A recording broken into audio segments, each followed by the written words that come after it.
Hey everyone, welcome. We just got the closing bell for July 16th. It was mostly a quiet day. You can see we were positively biased, especially at the end where we traded up into this 565 level. I drew that a little earlier in the day, a couple hours into the trading session, which where I felt that 565 would be a good place. And actually, it turns out it's probably a very good ceiling for the week. And if we take everything as a totality, how VIX is rising, how the entire market is behaving, it just really looks like we are probably going to bounce between the 560 and 565 level, probably for the rest of the week, and pretty much just pin ourselves right at round, probably towards the higher end at 565 on Friday, and then we'll get options expirations. I could be wrong. We could trade above it at some point, but really that 565 level is acting like a pretty strong magnet for option expiration on Friday. One way that we can determine that is if we look over our option chains in the S&P 500. Having trouble dragging this, sorry. When we look at July, oh sorry, we need the 19th expiration. What we see is this 565. We have a very large number of options contracts pinned right there. So open interest is really high. We do have open interest over here. The market maker is already most likely going to have to pay out on those options. And if they go and if the market ends at 565, yes, they will have to pay, or they will either pay zero or pay a little bit above if we end up a little bit above 565. But for example, if that contract was sold right now at this moment, they would still make $2.30. So I don't expect us to float much above 565 because then that would be another large pocket of open interest that they would have to pay out. So they already have to pay, for example, on the 550s and then the 555s and then the 560s and then a lot at this 562 level. One other possibility is that the market maker could start driving prices downwards by making options more or less expensive and try to start forcing it down to 562 because then they wouldn't have to pay on this very large amount right here. But and then next level is 560. Realistically, how far can they push it? Could they push all the way down to 555? Not very likely. And that's why I said probably between this 560 and 565 level. So you can see that there are more up here, but they get to keep everything up here. And they're going to want to keep as much as possible. They're definitely going to want to keep this 20,000 right here because as of right now, they don't have to pay that out. But if they could drive it to at least the 562 or even better, the 560, then so much the better for them. They'll make that much more money. Of course, they're always hedged, so they're not really going to lose a whole bunch of money over here, but they will make a whole bunch of money because the way that hedges work is that you lose a little, make a lot. So if they don't have to rely on their hedges, then they'll lose a little bit on their hedges, but they'll make money on these contracts. Plus, they're not technically not really losing money on the underlying because what they're doing is buying and selling S&P futures contracts in order to hedge themselves. So in any case, it really looks like this market is probably going to pin itself somewhere in between 560 and 565 for the rest of the week. And then we're going to get that expiration on Friday, and we're probably going to be towards the higher end, but maybe again 560, 565, but maybe closer to that 565 level. So I'm not expecting, even though we've drifted higher, we didn't make a new high today. I don't think yesterday's high was 564.84. We did make a new high today, 565.16, but again, that's really close to that 565 level. I don't expect to see the market go much higher. And if it does go above that 565 level, I expect to see it just get drawn back down to that 565. So I don't see prices continuing to go up higher for the rest of this week. At best, we're just going to chop away sideways. So what does that mean for example, RSP? So like RSP went crazy today. You see that we were talking about this morning how it was having trouble and pausing right here, and it just blew right through that. That means we are getting much broader interest in the markets. That means that we're probably starting to concentrate on a little bit more defensive sectors, and that risk is starting to leave the market. So even though it's great news that RSP is coming up and we're getting better balance, it's just it is a little bit of a cautionary sign. We're playing catch up on RSP. We finally made a new high, all-time high on RSP today. And again, I just don't expect that this can last too much longer. This is speed and conviction price wise, but not really volume wise. If we look at the SPY, we have only 28 million traded so far today. We get the dark pool stuff going, then we might be at 38 million. That's still under the average, which is super low now at 46 million. So again, it really does look like we are going to chop sideways for the rest of the week. I'm pretty comfortable saying that. I'm not in the business of predicting the future, but it just does not feel like there's enough forces in the market right now for it to continue to move upwards. Now let's take a look at VIX, because that will tell us another angle of the story, and then we'll take a look at which sectors got that attention, because RSP is telling us SPY is flat, RSP is up. That means we made those gains mostly in smaller cap stocks. S&P is all large cap stocks, but the smaller of the large cap stocks. So not the mega cap stocks, not the Apples, Teslas, Nvidias, not those stocks. And let's actually take a look at Apple because they were receiving a lot of attention. Just curious. See, so Apple just chopped sideways. It didn't really, it's not helping the S&P go up, but it didn't drag it didn't drag it down, and also that means that it didn't help the RSP go up either. So that means all that huge activity, that huge green bar that we saw, it wasn't due to stocks like Apple, and not like Microsoft, down, and Netflix flat, Amazon flat, Nvidia slightly down, kind of flat, but slightly down. So you see that gain had to come in non-tech sectors, in non-mega cap stocks. So we'll take a look at that right after we look at this VIX level. VIX continuing to move upwards. We are up 0.46%, not a huge amount, but now we can see that this is distinctly upwards, and this close is at the very highs of these bars right here. So we are breaking out upwards slowly, nothing to get super excited about, but it is moving upwards, and that is going to start putting pressure on the SPY, which is another reason to believe that we'll get stuck over here, if not start pulling back. I don't think we'll start pulling back because of the options stuff that we just discussed. So it's just looking very likely that we'll just bounce sideways for the rest of the week.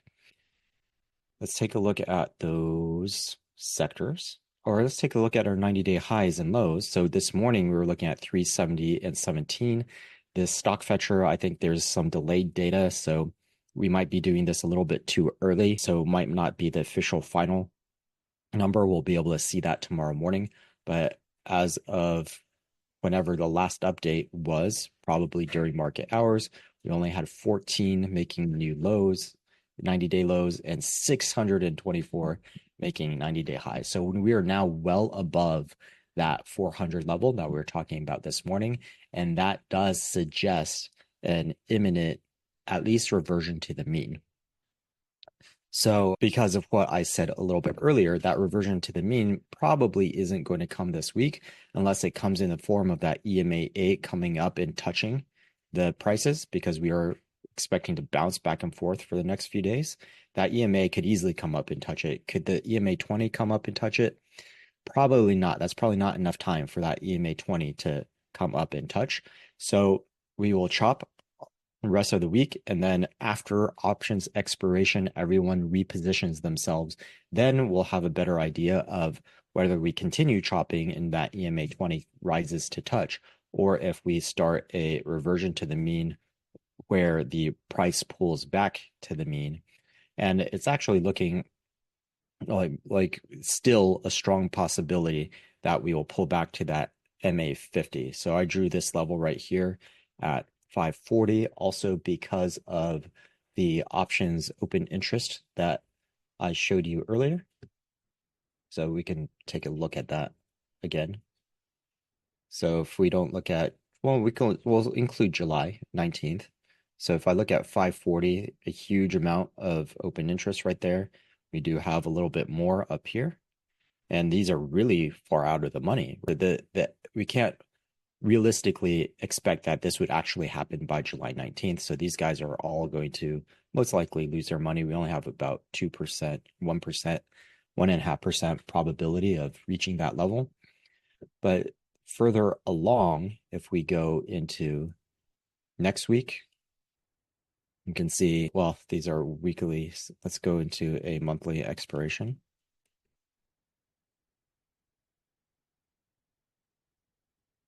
We have a good amount over here too, 44,000.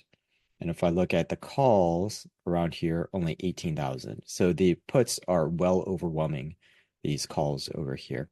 So if we do pull back, that is a good area for it to pull back to. Open interest doesn't tell us everything. Open interest is just contracts that are open. What is better to look at is things like gamma. But unless we go through a huge, long, lengthy process of making a lot of calculations, then we're not going to be able to get that number. So the open interest is a quick and dirty way to kind of eyeball, but it's not very precise.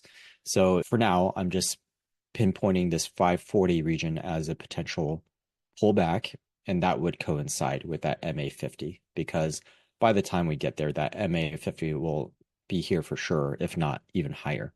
So pull back to the MA 50, which could mean 540, 545. We would have to see once we start seeing that pullback start to take place.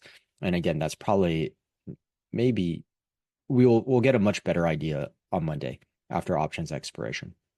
But definitely we wouldn't expect that to start this week. We would want to see a breaking below of the 560 and then touching the EMA 20 and breaking the EMA 20 before we were really comfortable saying that we were going to pull back to the MA 50. For now, it's just we're eyeballing it, just saying like, let's be prepared in case of this eventuality. Let's just say, start to think, what would I do? Would I hedge my portfolio? Would I take some very short-term put positions or very short-term short positions?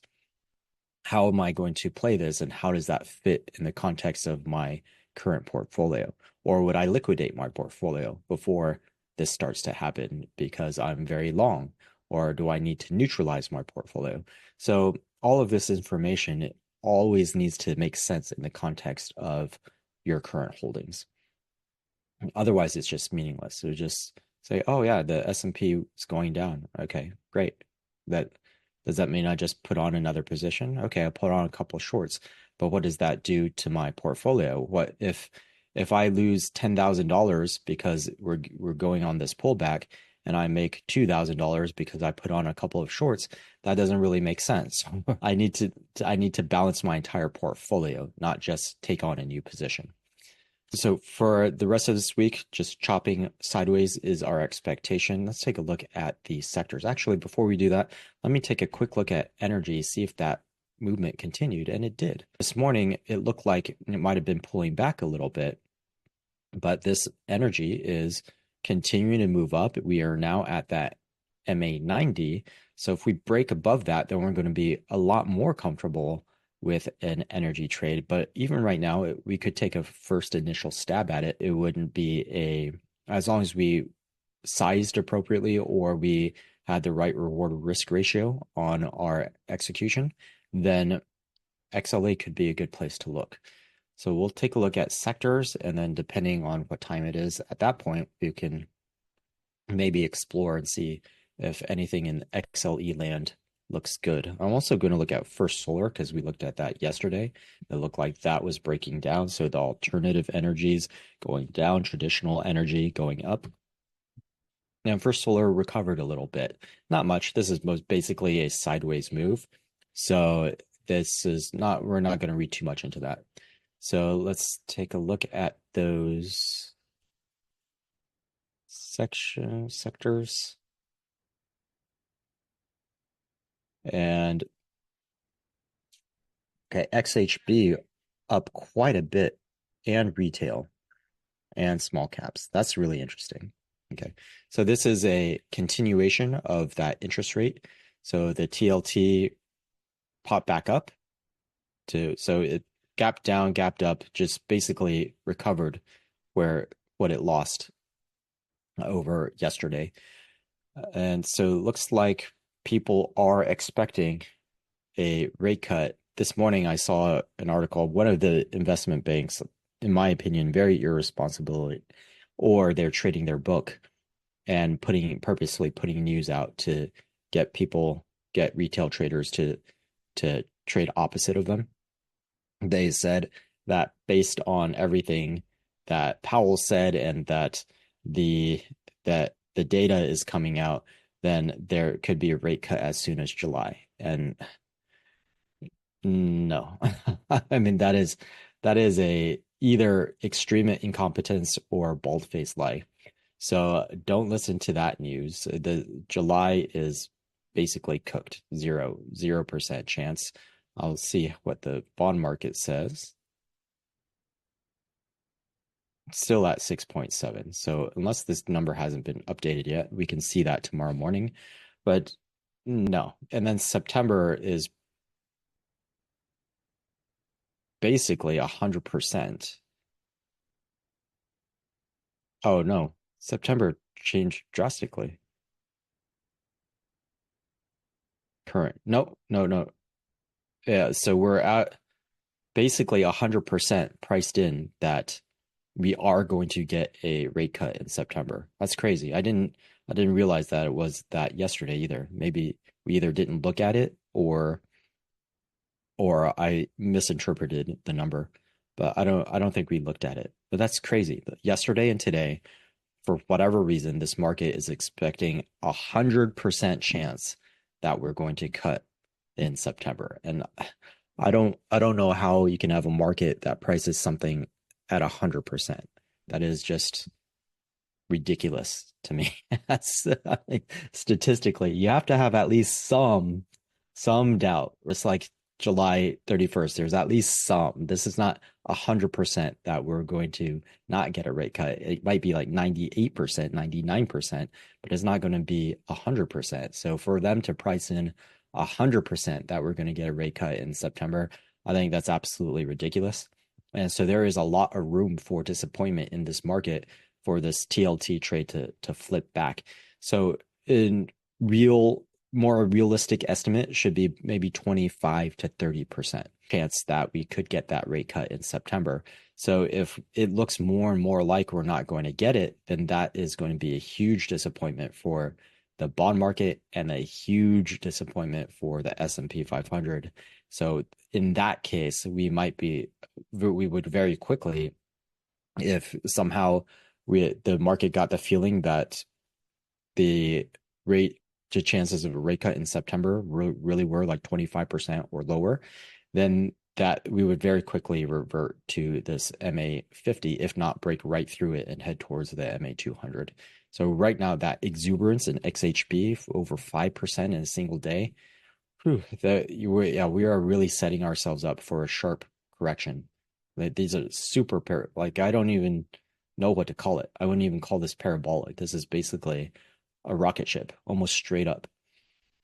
So for that to happen on a ETF is crazy because it's averaging a whole bunch of different stocks. XHB, at least 10, if not 30 or 50 stocks are being averaged into this. So that means that some of these may have really, really skyrocketed. So we're probably due for a reality check over here. Let's take a quick look at, well, I'll go through the rest of the list, then I'll look at XHB, then I'll look at XLE, because this is crazy. Let's look at XRT. Yeah, so all of this, so XRT not nearly as bad, at least where we haven't reached new highs and we have seen run-ups like this before. So if I see a run-up like this, what do I expect? I expect this to come afterwards. A run-up like this, I expect this to come back down into reality. It doesn't mean that we're not on an overall uptrend. It just means that's way too much, way too fast. And we do need that mean reversion before we can continue upwards. XRT is looking a lot better than XHB, though, I have to say. So we'll take a look at individual holdings after we finish this list. Industrials. So look at how much these sectors moved up. 5%, 3.5%, 3.2%, 2.5%. So many of these went up well over 1%. And then I only have three. Well, I have QQQ, so that doesn't count. I only have two. I only have SMH and XLK that went down, and the S&P 500 is flat.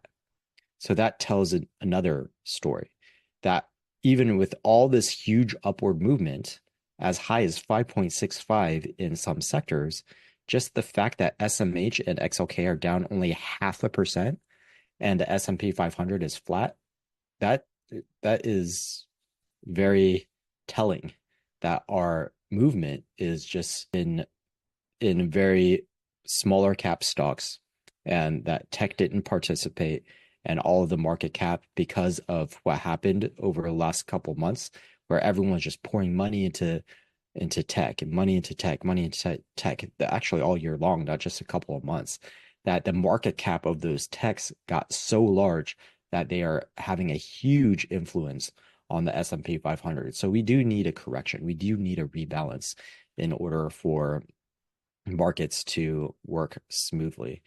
So let's take a look at that home builders, and then we'll take a look at, well, maybe we'll just finish with home builders because we're getting long on this video. There we go.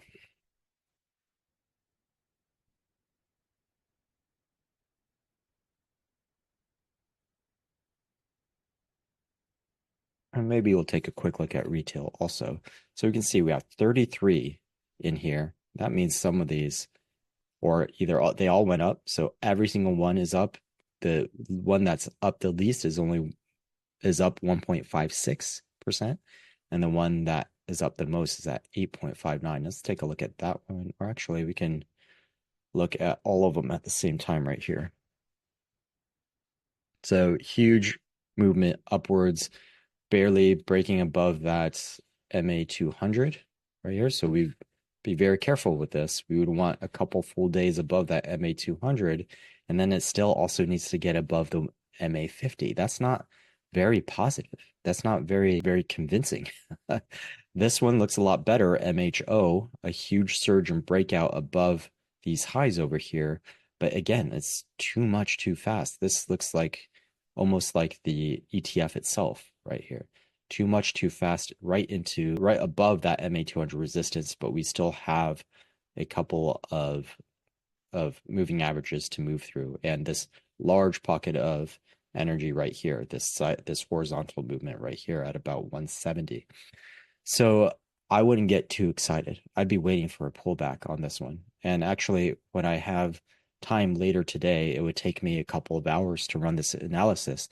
I might just take a very careful look at the top movers over here and look at where all of the market makers' exposure is, and use that information to see where we believe some strong resistance might be, and they could make for some good shorts. So this just does not inspire confidence in a sustained move, because most of them look like this. Strong movement up into resistance. This one barely broke out. This one hasn't broken out. So they either look like this, where they move up into a horizontal or previous high resistance, or they're actually hitting or nearing some overhead moving average resistance and pockets of sideways energy. So I would be very, very, very careful with home builders. And then we'll just take a look real fast, oops, at energies.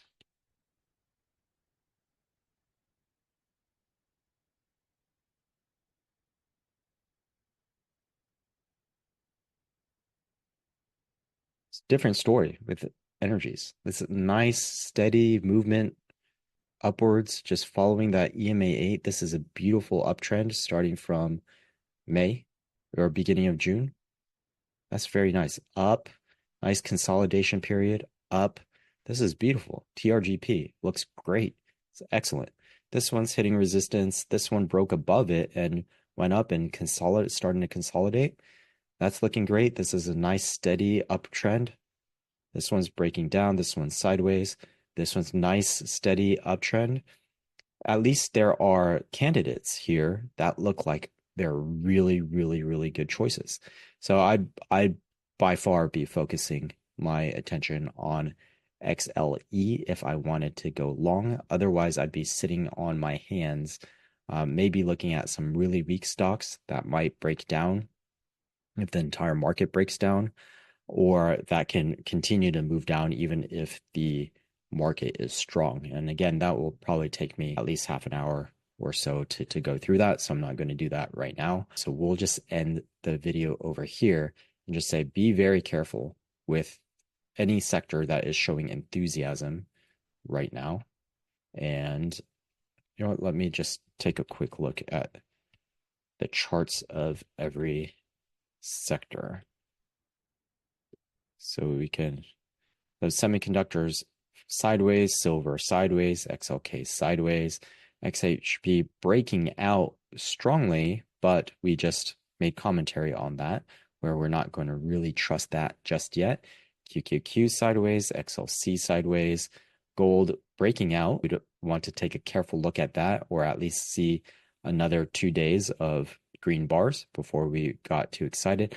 SPY looking beautiful, but again, based on the analysis that we did earlier, we're just expecting it to chop sideways from here.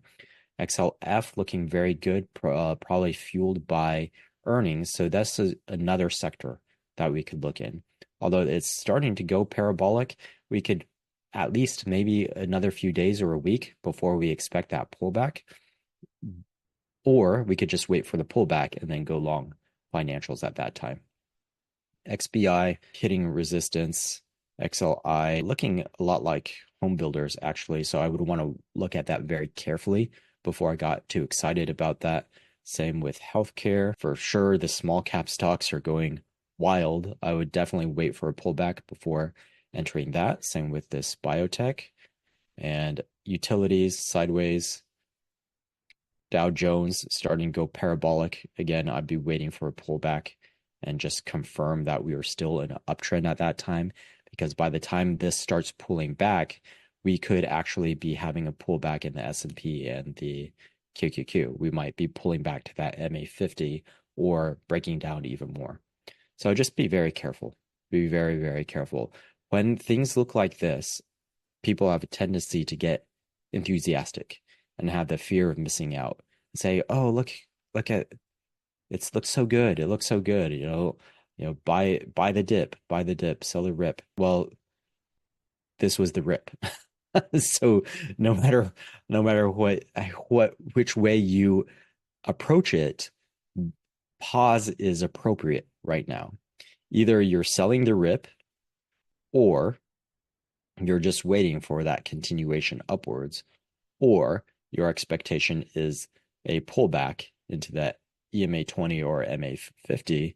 In either case, you're waiting for confirmation. Yes, we are nearing an action point, but we're just waiting for confirmation before you actually take action. And over the next 3 days with the options expiration coming up, I don't think it's the appropriate time to take action.